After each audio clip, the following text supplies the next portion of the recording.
Pickle! Did the arrow sign?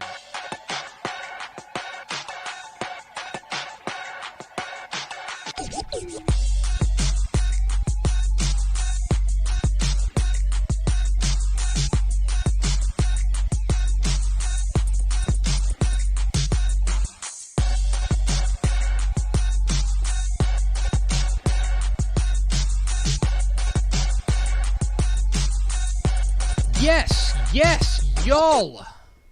From the Dave Campbell's Texas Football Mothership here in beautiful Lewisville, Texas. It's Texas football today because the governor called. My name's Greg Tupper. I'm the managing editor of Dave Campbell's Texas Football, a magazine, texasfootball.com, a corresponding website. Thank you for spending part of your day with us, whether you're watching us live on texasfootball.com, Facebook, YouTube, Twitch, Twitter, all of the places. I made a joke the other day. I was like, maybe you're watching it on a sweater. It's a joke for like 15 people. Yes, who remember the Rich Phillips ad for Sling TV years ago. Or you're listening to us on the podcast, which you can subscribe to on the podcast vendor of your choice. Either way, thank you for doing your part to support your local mediocre internet show. I'm sitting here. I'm sitting over there at the helm today, making us sound good. What is that for? I'm sorry. Why a sigh right off the bat? Why the sigh? I feel bad. That was a big exhale. I feel bad about your Spurs. Oh, she's the Dutch to the door. You don't mean that. I do mean he that. doesn't. Thank you. You do I'm not mean glad that at all. I feel bad that your Spurs couldn't lose by fewer than 5.5 points.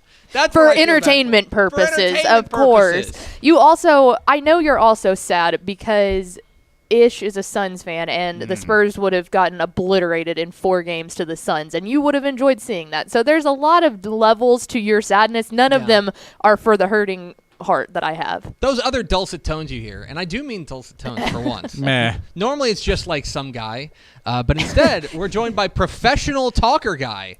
That's on the business card. That's actually on the business card. Professional talker guy. It's hard. Yes. Fresh off the Masters, it's our friend Ted Emrich. Yay! Yay! You must be really hurting for guests. No! If you're having me in, but I'm very glad to be here. No, we tried to book you last. It's funny. We were walking up the stairs, and I said, yeah, it struck me that I tried to book you last week, and you texted back very nicely, and you're like, I'm a little busy this week.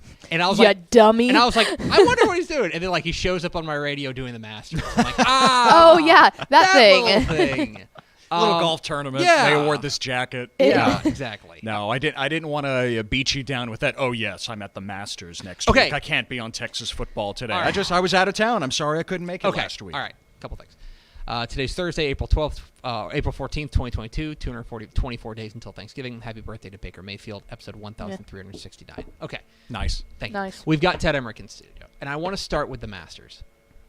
Because I know in the past you've done it remotely. Were you in Augusta? I was, yes. Wow. I was. The only time I've done it remotely was 2020, was the Fall Masters. And I did that from a producer's house in Dallas. But it was nice to be back last year, and the course was a quarter capacity. I mean, you didn't recognize Augusta National because you didn't have nearly as many patrons there. This year, it's like they made up for it. I feel like there were more patrons on the grounds than I'd ever seen before. I've been very fortunate to be able to cover the Masters for Westwood One going back to 2015. And this year, I mean, just all over the place. And it was great. I mean, we're returning to normal, right? Slowly but surely. Great experience, and great to see Dallas's own Scottie Scheffler win it. So you're in the presence of probably the person who is the most jealous of you. In the entire world. In the entire world. That is dream. She is number one. She is big Masters person. I was able I to think go. It's neat. Oh, what? Stop. He was slandering me all week last week. That's every day. Exactly. Yes, but it Slandering heightens. pickle. It heightens in the week of the great golf tournament. My dad enters. He enters the lottery for the practice round tickets, and finally in 2018, he called me. I was in college, and he called me. He goes, "You ready to cross off number one off the bucket list?" And I was like, "Oh my God, you got tickets!" We're going. So we went to the Monday practice round, and that was I get goosebumps even talking about it now. It was the coolest thing in the world. And Pickle, the next thing you might say is, I'd love to be there for a tournament round, right, Thursday through Sunday. I'm telling you, I think you get more out of practice rounds if you have never been before. Again, that's the only time I get to walk the course. Thursday through Sunday, I'm locked in my location in the media center. But, Monday, Tuesday, or Wednesday, just get out, you walk around, you can bring a camera, an actual camera with you. Of course, no phones allowed, which, on one hand, they're stuck in the dark ages, but on the other, there is something refreshing about that in 2022 now. Not everyone watching an event through their phone. But again, for the practice rounds, you can bring an actual camera, go to Amen Corner, and just take it all in. We had we sat up in the grandstands at Amen Corner there, and we had the pimento cheese. It was. Well, that's disgusting, but no. Yeah, well, that's one thing that okay, I think you can get the chicken the salad rest if of it you is want. great. The rest of it is great. The Masters gets away pimento with cheese. normalizing a disgusting sandwich. Yes. We can all agree that a pimento cheese sandwich is gross. Nasty. No, absolutely not. Nasty. It's the best. It was a moment. I have a picture of my pimento cheese because I took in a camera. A picture of the sandwich. Oh yeah, I got the full experience. We touched the fairway on hole 5. I mean, we went. It was with the sandwich. You did the brushed sandwich, put a little bit on of the grass fairway. on the pimento cheese. Said, you know what, a little dirt never hurt anyone.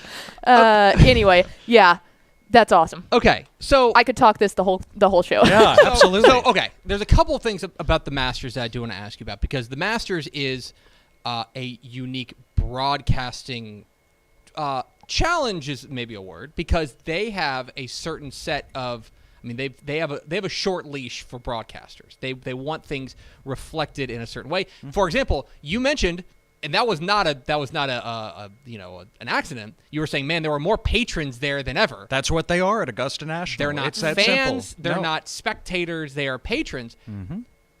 Correct. Is that now just drilled? So you've done it enough times that it's drilled so far. All those little things. The second cut, right? It's not the rough. It's the second. There's cut. no such thing as rough at Augusta National. There's the first cut and there's the second cut, and I get it. I mean, the joke might be like, how many hours did it take for them to drill that in you? Listen, that's how it is. And if you are a rights holder at Augusta National for the Masters. That is the language that you adopt. That's what it is there. Just like it would, the proper terminology, for a basketball game or a football game. That's how it is at Augusta National. There's nothing more to it, and that's fine. It's a special place for many reasons. Do you ever have to like catch yourself, like, or because I know like. In talking with you and other guys who do play-by-play, like in a lot of ways, like your brain is ahead of your mouth, but only by like a half step. Right. You know what I mean? My brain is way behind my mouth. Right. No, it's okay. 3 days ago. So do you ever come close? Do you ever find yourself catching yourself of like referring to them as spectators or referring to them as rough? And I know there's a couple of other ones like that. Yeah, not so much now. Maybe that first year, just getting used to it, and it's. Listen, it's not like there is some list of these are the guidelines and you must. This is the handbook for Augusta National. It's just this is you pick it up as you go along. Well, and I'm sure you watched it for years beforehand, and it's kind of one of those things. It's like when you've watched it for so many years, I feel like it's already. Maybe I'm just sick, but it's already ingrained in your mind. Sure. I mean, both are true. Thanks. Are true. Thanks. The sick part. It's all true. Yes. Slander. Yeah. Okay. The other part of this is. I am fascinated with the ideas because this is obviously a big golf person. I think golf is neat. The idea of calling golf on the radio is incredible. Yes. Because, I mean, there's nothing happening in baseball, but like baseball has a rhythm. You know what I mean? And I think like I think Eric Nadel is one of the greatest that's ever lived. Of course. And you can listen to him, and you can write a song to the way that he calls a game. Yes. Golf, it feels like there's even less happening, and especially when you are, because I understand when you watch CBS, that production really is a miracle. Like what they do when they're doing, it's unbelievable. It feels action packed. Yes, and again, they have the entire course covered, and if you just see the compound that CBS has at Augusta National with the dozens of trucks and all the personnel, that staff, and not just what you see on TV on CBS, but if you were to go on ESPN Plus or the Masters app or wherever and to see the featured groups coverage, to see the commentators that are just at Amen Corner all day, and that is a separate channel. It's enormous. But you're right. I mean, golf on the radio, it'd be one thing if all you had, let's take this, a match play situation like the match, right? Yes. In years past, whether it's Bryson versus Brooks or whoever, that's one thing if you're having to fill all that time between shots. But when you're covering a golf tournament and you might be assigned one hole, listen, as a listener, you hear every shot. If you're a good producer, you were jumping around. You're sticking with the leader, certainly. You're sticking with Tiger if he's playing. But it is action-packed in that they're able to move you around so you can cover the most action possible. It's not just hanging out at hole number 13 and waiting in between the tee shot and his approach, and then he's in the bunker and all that time in between. They move it along, which you have to do. Yeah, because otherwise, I mean, you'd just be like, he's still walking. Yeah. He's got another 100 yards until he gets there. No, after the shot is hit, to 12. You're sending it along to the next guy. The other thing that you have become relatively infamous around these parts for is your Easter eggs that you have dropped in. I have no idea what you're talking about. Okay, then I'll just talk, and then you can confirm or deny or no comment these things. But it strikes me that I'll listen to your reports like on the hour or every 30 minutes on sports radio stations around here, and it sure seems like you're working references in to for the edification of a very small number of people, because these updates for Westwood One, they're going out worldwide. I mean, they're going out to everybody.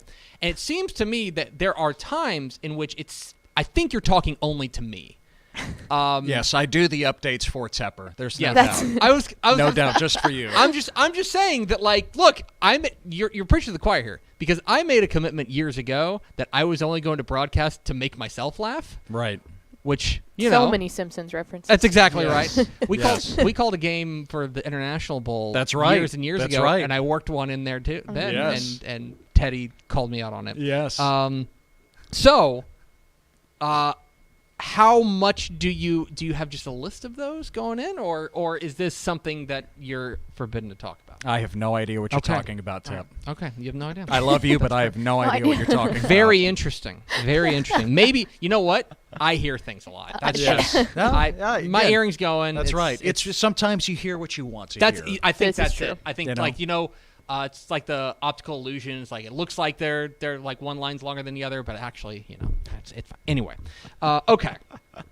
Now, on that kind of same topic, one thing that I know, going back to Eric Nadel, to name drop him for a second time, one of his tips and tricks that he always gives to broadcasters is that he keeps a notebook around, and when he hears phrases and words and things that he likes, he'll write those down and then just try his best to not shoehorn them in, but Right. work them in. Yeah. Is that something that you've adopted, or because you are always very smooth when you're broadcasting? Well, thank you. And you always feel like you have the right terminology at the right moment. Is that something you do? Is that something you've picked up? What other tips and tricks do you have that you can just give to the whole world now for free? Well, I don't think they're worth anything. So, Yeah. free or not. If I'm watching a game and it's someone that I really enjoy, and yes, if there is a turn of phrase or something, listen, if it's somebody's catchphrase, that's totally different. Yeah. You're not going to steal Rack Attack from Iron Eagle. Yeah. You're not going to steal, just take your pick. Anybody like that belongs to them. Mike Breen has Bang on lock. He sure does. Nobody is taking that away. But little ways to describe things over the course of the game, or even just how to tell a story in a short period of time. I think Al Michaels, one of the greatest, no question about it. But one thing in particular that I love about him is how he is able to encapsulate a player and so concisely so that Chris Collinsworth can jump in and still, analyze the play. But if there is a certain phrase, sometimes I'll tell you this: like sometimes, you're watching a soccer match, and there are little things that you hear from a commentator in Europe that you just don't hear applied to American sports. Like, how could I make that work? For instance, I actually didn't use this season in any game, but I had it written down. I have a little note on my phone, just little phrases like this. I remember last summer I was watching some soccer game, and the announcer said they led from gun to tape. That's really good. And I thought that was just outstanding. It's like I need to, try to work that in at some point. I don't think I did, but it's just little things like that. Yeah. And you're always evolving. You're always learning. You're always trying to get better. And sometimes I hope that I can come up with stuff on my own too and be original. And sometimes that'll hit me, how to describe a certain play in football or basketball or whatever it may be, and just write that down, file it away. It's not as if you're treating it like a word bank. It can't be that. But before every season, I'll take a legal pad and I will just try to create my own thesaurus just from memory on how to describe an inside run, how to describe an outside run. They slash, they knife, they bounce it to the outside, they bend it to the outside, or they hammer it inside. He bangs off right guard. He fights his way, whatever it is. Strong action verbs like Bill Mercer taught me at North Texas. Yes, good call. I was in his last class at North Texas. I drove him into retirement, Pickle. Oh, okay. And then we ended up with Hank. Yes, that's right. So yeah, I mean, you're always trying to refine. You can't just ever say, you know what, I got this down. I've arrived. Because that is just not the case. It is never the case if you're any good. It's Ted Emrich joining us here on Texas Football Today, talking broadcasting and all that implies. And because the one you mentioned, like the having that thesaurus. The guy that I always, and he kind of became famous for it, is Doc Emrich calling calling hockey. Absolutely. Because no relation. Yeah, because with a K. Yeah, I was going to say, it just happens to be, a similar name to it. I actually I worked with a producer for a basketball game this year for ESPN, and we'd never worked together before, and he says, I loved your dad. And it's like, oh, really? Really? You were in Dallas? And, he's like, Dallas, no, I loved your dad. He did the hockey, and not quite. But thank you. Close, very but yes, not quite there. Yeah, that's okay. That's okay. I guess to reset, your late father, the great Roger Emrich, is a broadcasting legend in his own right. So that's a very strange situation only for you. That can only happen to you. Okay, so then let's get you in trouble a little bit here. Okay. Let's hear the Ted Emrich Mount Rushmore of play-by-play guys. Oh, man. Who are the four? You got four spots. Oof. You did not prepare me for this. Yeah, You are putting me on the spot. That's a tough ask. Like, because there's a lot of good ones now, and my gosh, and so and the other thing that's challenging for you is.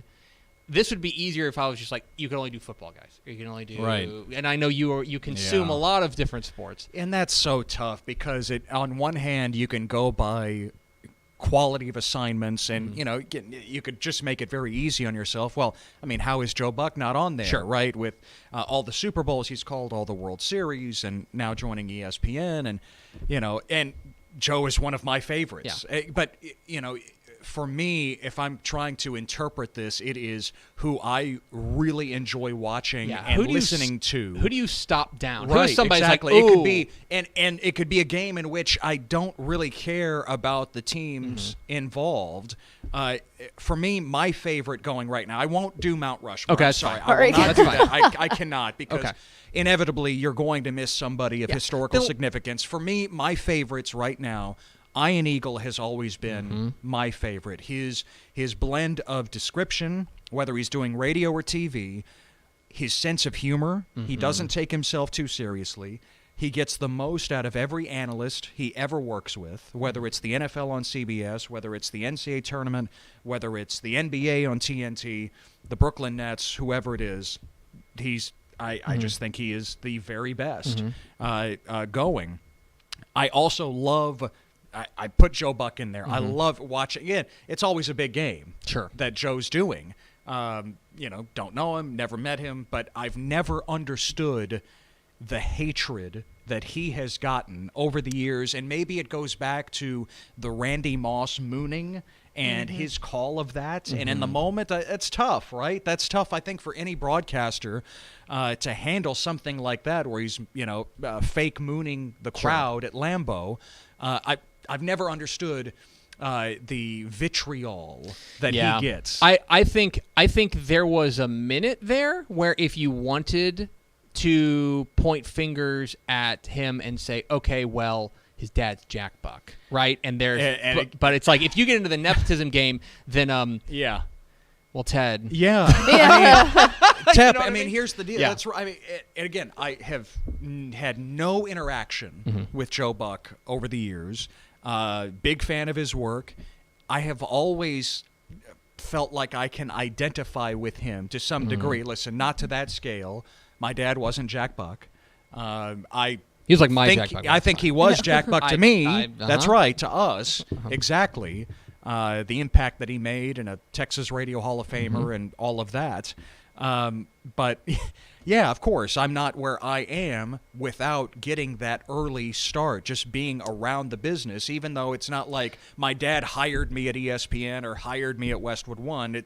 It's very different, just like Jack Buck didn't hire Joe at Fox at 24 years old. Well, and that's the thing is like guys, there's a reason that like you may think this is an accident, but if you listen to law office commercials, there's a reason that there's a lot of the same names in law offices, right? Like this, it's just it's part of the game.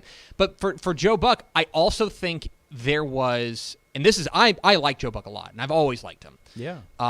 I think that there was a notion of, boy, he got the top assignment real quick, and he didn't. I don't know if they were like, oh, here's this young guy who gets put into the number one chair basically immediately, and I'm like, he could have flailed. Exactly, he could have been right. awful. Mm-hmm. You think he's doing the World Series in '96 and he's in his mid to late 20s? That works. He could have been horrible and he wouldn't have lasted. That works for 6 months. Yeah. That is a criticism for 6 months, and then you go, oh no, he knows what he's doing. Yeah. And maybe those executives who hired him know what they're doing. Too. Right. Yeah, people can help you get in the door, but you have to keep yourself there. Oh my That's, God. Of course. That's it. Of course. Okay. Anyone else that you are, and yeah, the Mount Rushmore was mean. No, it's all right. Is there anyone That's all else right. that you're just like, I'm going to stop down? Because for example, I really like, I love listening to Kevin Harlan. Oh, of course. Kevin Harlan absolutely. makes me happy. I was going to get to him, and Dave Pash is the other. If I'm picking four that I really like, and there are many more. Kevin Kugler, who I was just working alongside at the Masters. So happy for him. Again, everyone has their own path. While Joe Buck is fortunate enough and also good enough to have his post at Fox and now ESPN. He, gets hired in his mid-20s, right? Kevin Kugler had been doing Sunday Night Football on Westwood One for years and years, and college football on TV with Big Ten Network. And a couple of years ago, after the Tom Brenneman scandal, Kevin Kugler was tapped to become the new full-time NFL announcer in that Fox lineup. And honestly, he should have been doing the NFL years before that. He's that good. And he's in his late 40s now. Yeah, everyone has their own path, right? Listen, nothing is guaranteed. It's not like, well, a spot on an NFL broadcast team is yours if you just work hard enough. You have no idea if that's ever going to happen. There's 10 of those jobs? Yeah, seriously. Like 11? Seriously, exactly. Yeah, you never know. But I'm just so happy for a guy like Kevin, who has been working so hard along the way and been so good for many years. And Dave Pash with ESPN, who like literally has a game every day of the week, it seems like, when you have the college basketball and NBA overlap. He's working with Walton and enduring that on a nightly basis and still keeping viewers informed and also bantering with Bill and reining him in, cutting him off when necessary. And I love it when he does the NBA and he's with Doris Burke or Hubie Brown or, take your pick, any analyst. I just think he's outstanding. Okay. So you're with Westwood One. And so you're in a unique position in the sense that you have this company that you work for, and they send you assignments and stuff like that. What's your calendar look like? You mentioned on the way up that this is now a little bit of a downtime here. What's your year look like? Yeah, it's very busy from the fall through the winter, through the spring, and right about now, after the Masters, is when it calms down. There will be an occasional event here and there. I've got the PGA Championship next month for Westwood One in Tulsa at Southern Hills. But, outside of it's not like I have a game this weekend or, I don't do very much baseball or softball or anything like that. It's football, it's basketball, it's golf majors, occasionally things pop up. We might have a summer basketball event on ESPN at the high school level, the Peach Jam, on the Nike EYBL, the AAU, the grassroots basketball circuit. But outside of that, this is when I'm able to, reintroduce myself to my family. It's kind of nice. That is nice, and I want to get to them in a moment. So then, because there's other people that their career path is they work for a team. They are, Mark Followell is the voice of the Dallas Mavericks, but he also goes and does World Cup stuff for he does FC Dallas and things like that. By the way, he's on the list too, obviously. Yes, of course. He's excellent. Yes. If that, you get to do so many different things here with send all of this. If let's say, and I'm not wishing ill on the play-by-play voice of the Oklahoma City Thunder, but if a Thunder job came open, is that something that would be appealing to you, or would that you feel like that is I don't know. On one hand, it seems like there's a little bit of stability to what your schedule is going to look like, but on the other hand, it's all right, there's there's going to be fewer things that you can do. So if something like that, a team job were to come open, is that something that would be interesting to you? You explore every opportunity. I don't mind telling you this. The New Orleans Saints radio job came open last year. Interviewed for it. You know, and your family's got deep roots in that part exactly. of the world. And I think that helped. You know, maybe separate my resume and tape, if you will, just them knowing that. But listen, it's all so competitive, and you know, you never know exactly what a team might be looking for. And you know, obviously didn't get the job, and that's fine. But you always explore every opening like that because they are so rare. Any team job, whether it's the NFL on radio, whether it's the NBA on TV. I don't mind telling you this either. It's funny. I actually, you brought up the Thunder, you know, just as a random example. In 2018, I interviewed for that position, and you know, met everyone with the organization, and it was a overwhelmingly positive experience. You know, disappointed at the end. Didn't get the job, obviously, but you know, you go through that process, and it's the first time, Tep, that I had really done that. By that time, I was with ESPN and doing college basketball, and with Westwood One and doing college football and college hoops and the tournament and masters and stuff like that. But you know, again, it's an NBA job. Those are so rare, and it sounded very appealing. But you know, just didn't get the yes in the end, and that's fine. You know, it was nice to go through that whole interview process with the team, and you're meeting the team president, you're meeting Sam Presti, the general manager, and you know, everyone treated me so well. Of course, people on the broadcast side, you know, just went through that process, and it was a great experience. But you did have the opportunity to do what I think nobody else has done in like 30 years, and that was call a Cowboy game. Back 2019? Yeah. 2019. Brad Sham took a couple of weeks off. And you one game, yeah. One game. He took a game off. The Saints game. And the Saints game. And you filled in and called a Cowboys game along. It was alongside Babe, right? Babe Laufenberg was there? Sure was. Absolutely. And Christy Scales. No doubt. I have to imagine that was a pretty remarkable experience to be, you know, filling shoes of a Mizzou alum. Yes. Giant like Brad Sham. Yeah, he's the Giant not just because he's a Mizzou alum. It helps though. Right. Look, you guys can't call at me. You can't call at me all the time. You got to deal with and then this be like, pickle. It's awful, man. You know what I mean? Whatever. I'm just outnumbered. I don't like Get Anyway, used As to it. usual. Let's get Mallory in here. No. Yeah. Okay, but I have to imagine that was a pretty special opportunity. Yes, the word surreal gets thrown out way too often these days, and by announcers. But that was surreal because of everything surrounding it. I remember when I got the call that, you know, are you free on this date from the Cowboys? And I had no idea what they were talking about, and they quickly filled me in. Again, Brad was observing the Jewish holiday. He has only missed 2 games in his 40-plus years. And the previous time, they called Vern Lundquist. And this time, they called me. Sure. Like, so, what is this? So just to make sure we understand the list, let's get the comprehensive list of guys who called play-by-play for the Cowboys. There's 3. There's so we're Brad gonna, Sham. There's Vern Lundquist. And then they called me for some reason for one game. By the way, only 2 of you guys called the Masters. I'm just saying. Yeah, Unless that's right. I don't know if Brad's called the Masters. No. I'm not sure. I don't think he has. I'm not sure.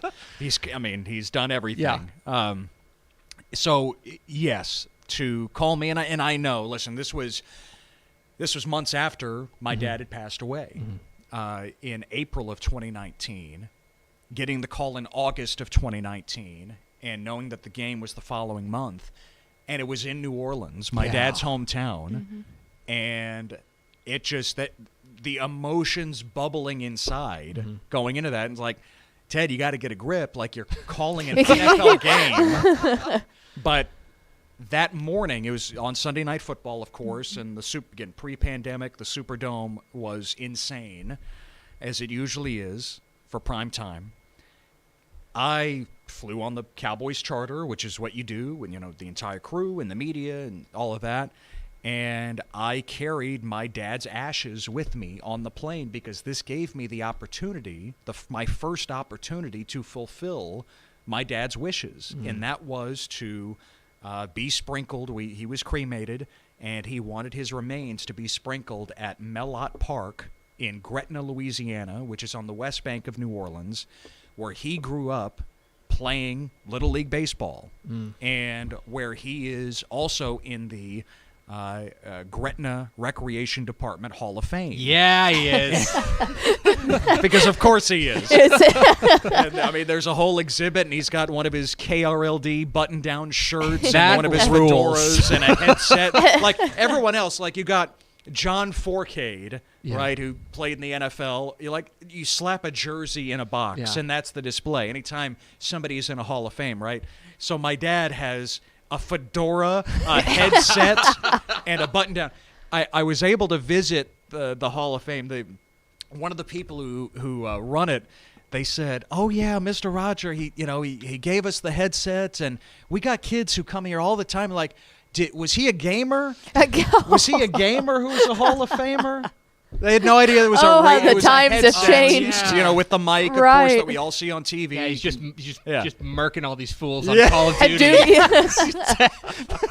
Imagine Roger Emrich on Call of Duty, and he's like, he's like, GG, Pada.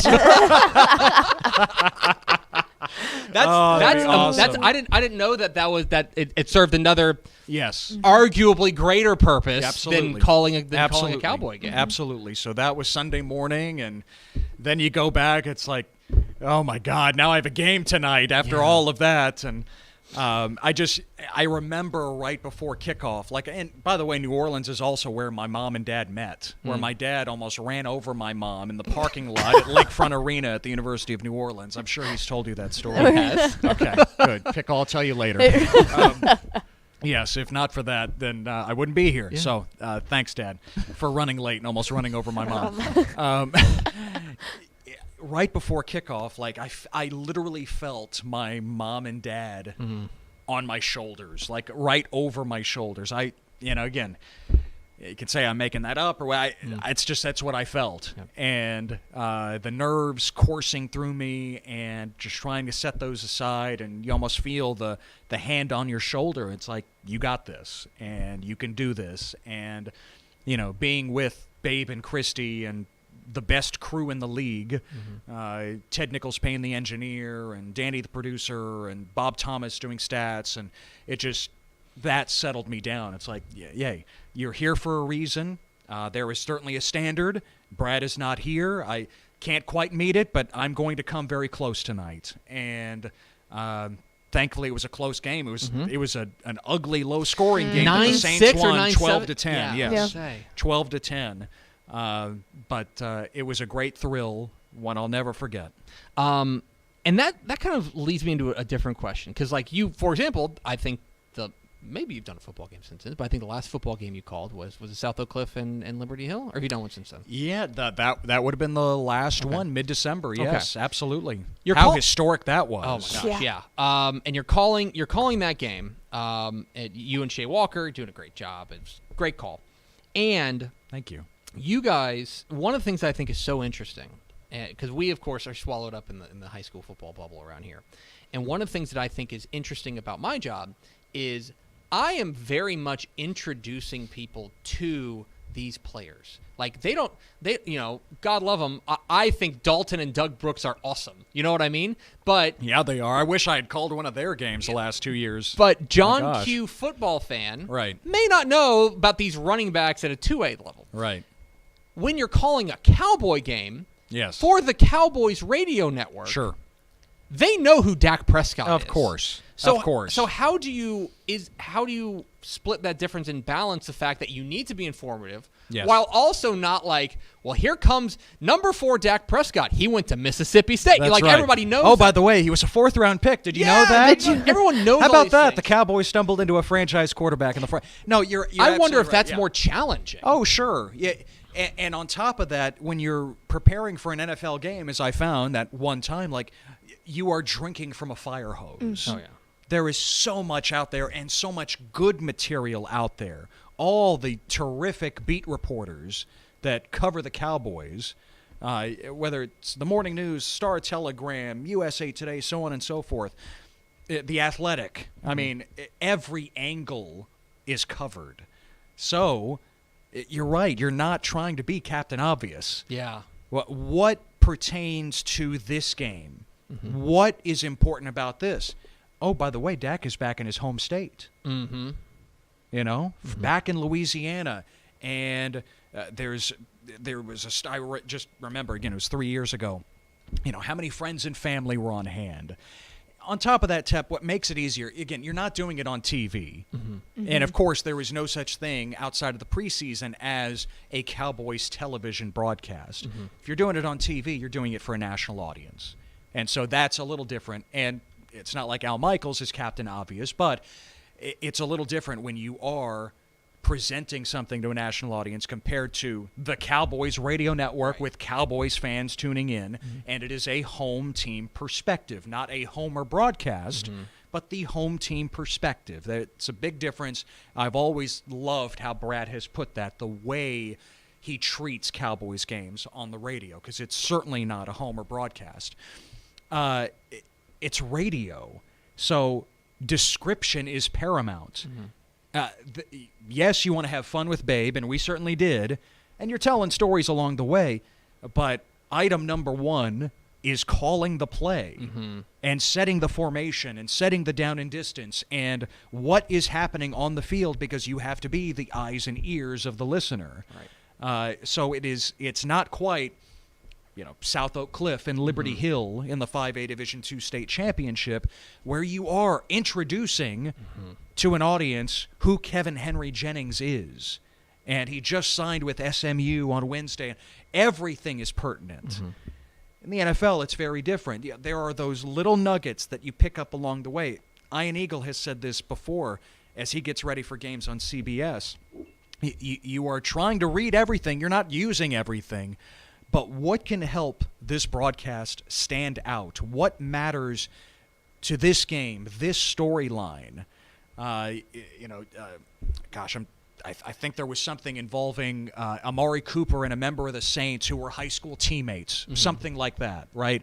I think it was there was a connection with Teddy Bridgewater as well, who was, of course, the starting quarterback for that game with the Saints. Drew Brees was hurt at the time. So just what matters with this game, and you're not covering their entire life story. Right. Okay, go ahead. I have a question, because Yes. you touched on this. Obviously, there's the difference between calling a game with radio and there's a difference between calling a game with television. The way that you prepare for that, is there difference in the way that you prepare for it? Yeah, there is. With TV, there's just going to be more opportunities for storytelling. And so you want to be prepared, certainly, for that. And listen, for radio, it's not like you're slacking off. It's like, oh, all I got to deal with is names and numbers. And no, but there's just going to be less time to do that. And so on radio, I am really drilling in on identifying players and being able to do that quickly. Listen, on TV, I'm not setting the formation. You know, that's totally unnecessary. You know, on TV, I am looking for those great humanizing stories. And listen, you can share them on radio too. There's just more time to do that in TV. Off the field, on the field, anything that's interesting. You try to use your news judgment skills. You know, this kid has overcome this much, right? Or whatever it might be. The details to that story, and maybe there's a newspaper article where he's sharing his story with someone. You hope that you can be that conduit for the people that you see on the field to the audience at home watching. Because that's what people remember when you share that story. Not so much, how excited, you get, on the game-winning touchdowns. You got to capture those moments. There's no doubt. But storytelling is so important on television. Let's do some manifestation here. You've called a lot of big events. You called a lot of big things. What's left on the what's number one on the bucket list of Tepper? He's done the Masters. You can't top it. I understand that was one. I'm asking what was two that gets promoted. What's on the list of what's on the to-do list? Gosh, I mean, I have been very fortunate. Listen, everything, the next thing, whatever the next thing is, that's the easy answer. You have to put everything you have into what is next on your schedule. But of course, would I love to do the NFL on a regular basis? Sure. If you don't get into this dreaming of doing that at some point in your career, why are you here? Yep. If you're doing football, and again, I love UIL State Championship Week on Bally every single year. You talk about stories. I mean, everybody has a story, right? You make it to AT&T Stadium. College football on ESPN or Westwood One. I've been so fortunate to do outstanding games like the LSU Texas A&M game that led to the change in overtime rules in college football. But of course I want to do the NFL. Yeah. I want to do the NBA. You want to do the highest level in your sports. Who knows? I mean, you have to follow your path. How do you feel about Texan Live? Oh yes, please. I was hoping you were going to say, well, I was kind of hoping that I could hop on some Thursday night action game, on Texan Live. But I grew up doing. Listen, you know me. I my story. You know it. Like I grew up on Texas high school football, and that's why I love doing the state championships alongside Craig Way or Mark Followell, so on and so forth every year. I mean, I did Coppell High School football on the radio for 4 years. I did McKinney ISD football. That was the first professional job that I landed outside of college, after graduation. Getting paid $150 each game. I was the engineer / play-by-play announcer, setting up all the equipment. Pickle, this. Like, just like doing games at KNTU, you're setting up the equipment at the University of North Texas student radio station, setting up the equipment, making sure the wireless transmitter is working in McKinney at Ron Poe Stadium, and doing McKinney High and McKinney North and McKinney Boyd. It was a game of the week kind of deal. You're covering all three schools. Like this is, and even before that, obviously, we're just with my dad, tagging along with him.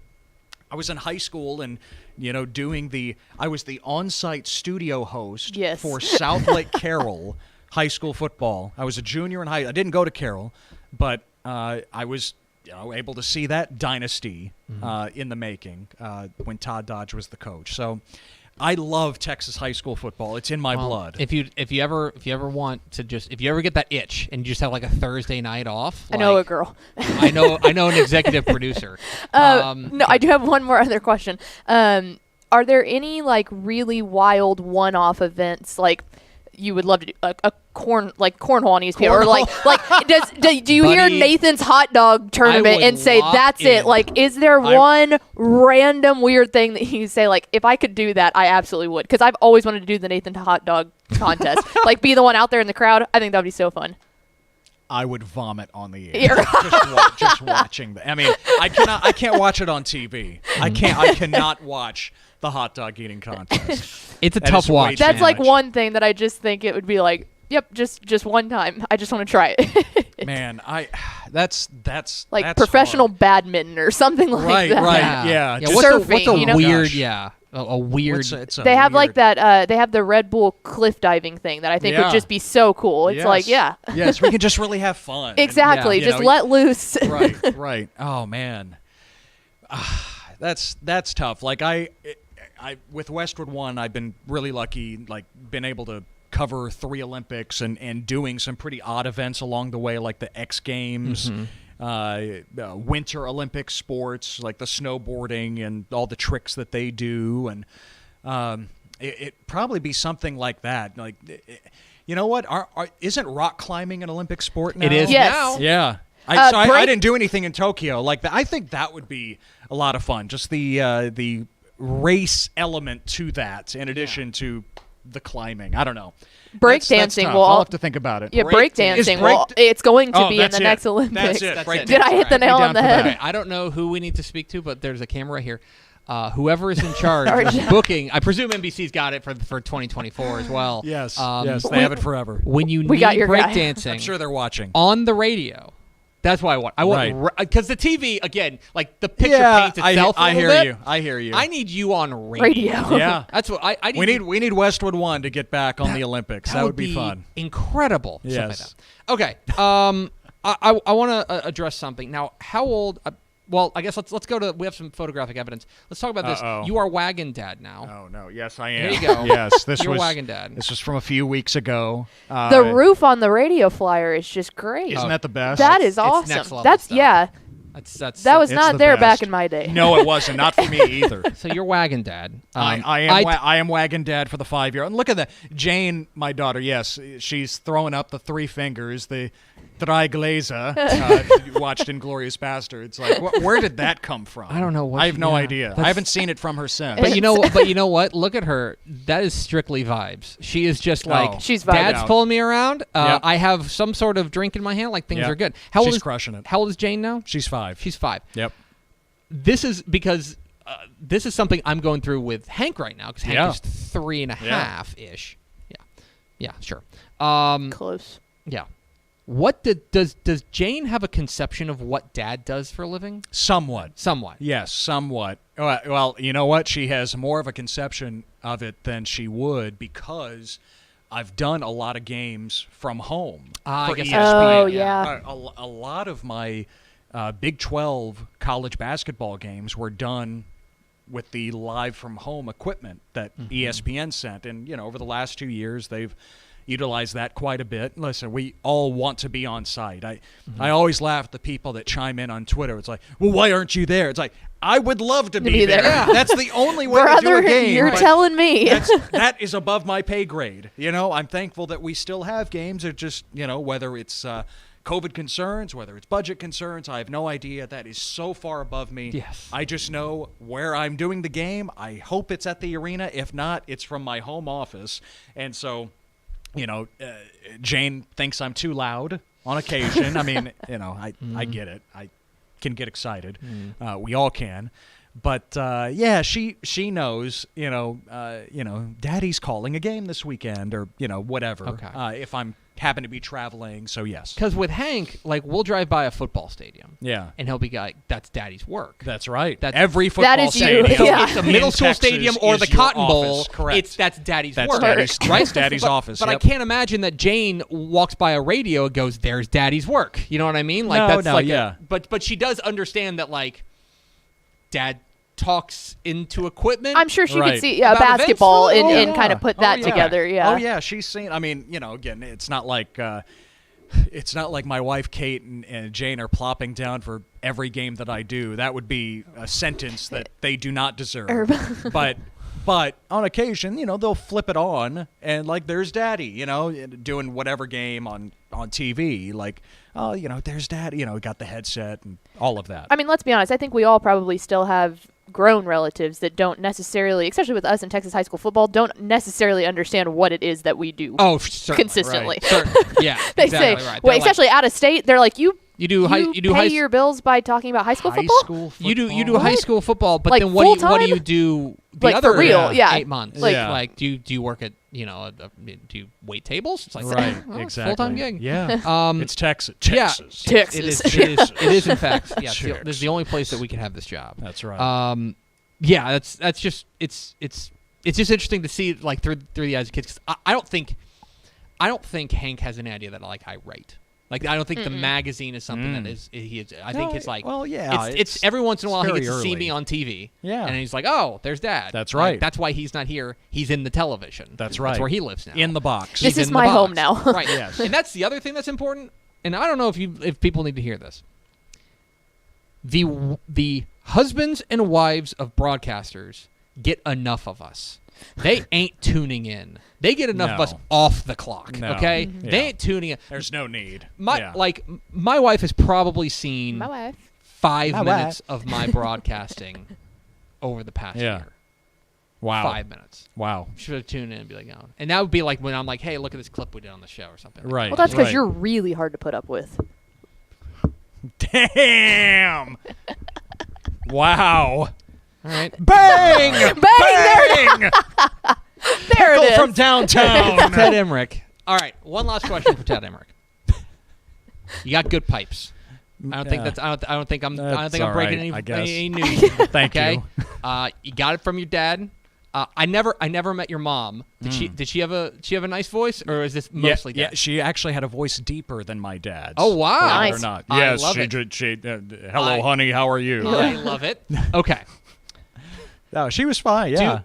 Do you ever catch yourself in announcer voice? You know what I'm talking about, where you're just turning it up a little bit, and it's like it's on the air. on the air, right? Or, yeah. Do you ever catch yourself on That doing you know announcer what? That voice? was early. That was very, and that happens to everyone. I'd like to say the answer is no now, because you want to be natural. And that's it's so right. It's the cliche advice that you always hear growing up, and then you're passing it along to others now. It's be yourself. It's sound natural. It's what does that even mean? And you don't figure that out until you do it a number of times, hundreds of times, and you mess up, and you're putting on some kind of affectation to make your voice sound like more Joe Buck. resonant. You know what I mean? Yeah. And I remember, if you were to dig around and find some old SoundCloud that I had with, I remember this because this was a few years ago, and I was listening back. I think it was a high school basketball game, McKinney High School and somebody in 2013, even again, like 9 years ago. And it's like, who is that? Yeah. It sounded so bad. Just not technically, mechanically or anything calling the play, but just the voice. Like, what am I trying to do here? Yeah. And I feel like, I appreciate the compliment about my voice. I've always been told, well, you don't have pipes like your dad's.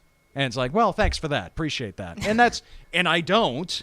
I understand that because nobody has his baritone. But I remember, again, when you're working in your early to mid-20s and you're told that, and, people make jokes like, hey, when are your balls going to drop?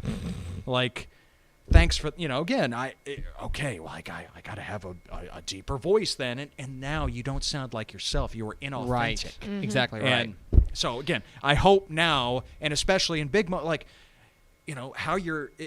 there is some measure of projection that you need, obviously, when you're calling a game. But you don't want it to sound too much different than your natural speaking voice, just like we're talking here. Yeah. I think that's exactly right. I know, it probably caught you by, I'll tell the story on the air, caught you by surprise, whenever she came on board and we have Craig Way on the show. Yeah. Craig Way on the show every Tuesdays during the show, during the week. And I gave her Craig's number, and I'm sure it shook you as somebody who grew up listening to Craig Way call games. That he sounds the exact same. You just pick up the phone, and all you do is you're talking to the radio. Yeah, he literally, it's like, hello, Pickle, and it's the exact same thing that he would do on the thing. That's and I was like, that's hi. the goal. Yeah. Yep. That's the goal. Well, and that's another thing, especially I can say that for girls, when you go into sports, it's like, oh, well, you need to have a really, really deep voice. You need to fit in with the thing. And it's like, look, I do have a deeper voice for a girl anyway, but it's kind of one of those things. It's like, yeah, I didn't need to sit there and go, hey, to no, because no way. Also, it's just tiring to keep that up. Yeah. Oh, yeah. It's And just people, exhausting. Well, and if you do it for a whole game, it's one thing sideline reporting, but if you're on color or play-by-play, that strains your voice. You're going to lose it by the end of the call. Yeah, no doubt. And people will see through that. Yeah, eventually. Yeah.